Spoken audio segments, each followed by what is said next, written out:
C'est un défi que tout scénariste connaît bien. On se lance dans l'écriture et on se perd. On a la tête dans le guidon, entre les dialogues qu'il faut faire sonner juste, l'intrigue avec tous ses rebondissements, les scènes à bien découper, et paf, on oublie le plus important. On oublie l'âme même de l'histoire. Alors la question est simple, mais elle est cruciale. Au milieu de tout ce travail technique, de toute cette mécanique, quelle est cette chose essentielle qu'on finit presque toujours par laisser de côté? C'est un piège, un vrai piège. On est tellement concentré sur les pièces du puzzle, sur chaque petit détail, qu'on perd de vue l'image globale. On passe des heures à polir une réplique, à restructurer une scène, et pendant ce temps-là, le cœur de notre histoire, il bat de moins en moins fort. Alors, comment on fait pour retrouver cette âme? Il faut revenir à la base, au fondement de toute grande histoire. C'est une idée toute simple, mais elle est absolument centrale. Et la voilà, cette idée fondamentale. Un scénario, ce n'est pas juste du texte sur une page. C'est un monde, un univers complet, qui existe de manière indépendante, avec sa propre vie, ses propres lois.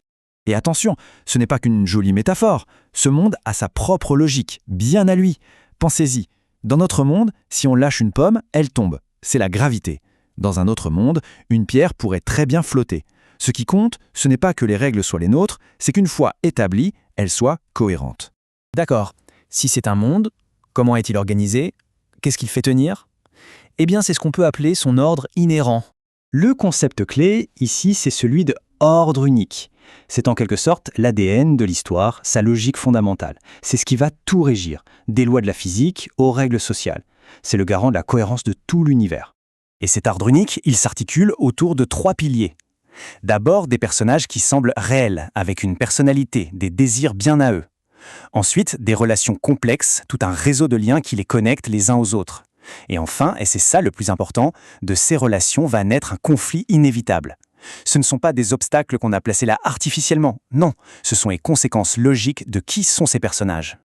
Ok, donc si le monde a sa propre vie, quelle est notre place en tant que scénariste là-dedans?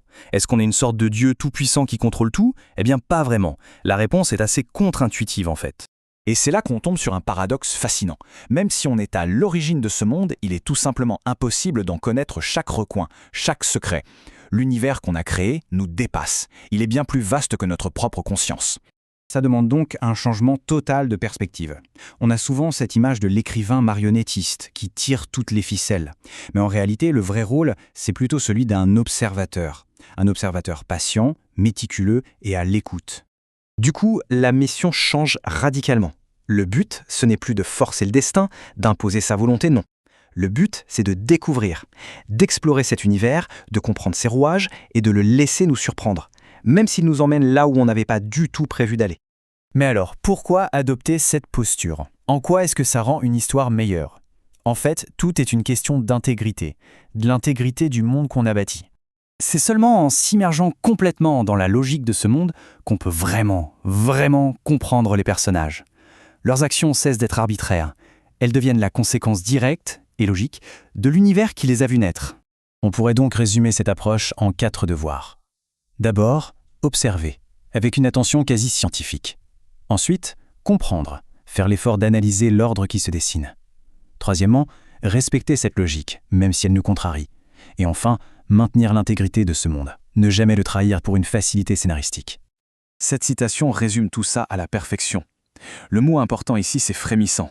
Il nous dit que cet ordre n'est pas figé, pas mort. Il est vivant, organique, il bouge, il évolue. Et la mission du scénariste, c'est de préserver cette vibration, cette vitalité.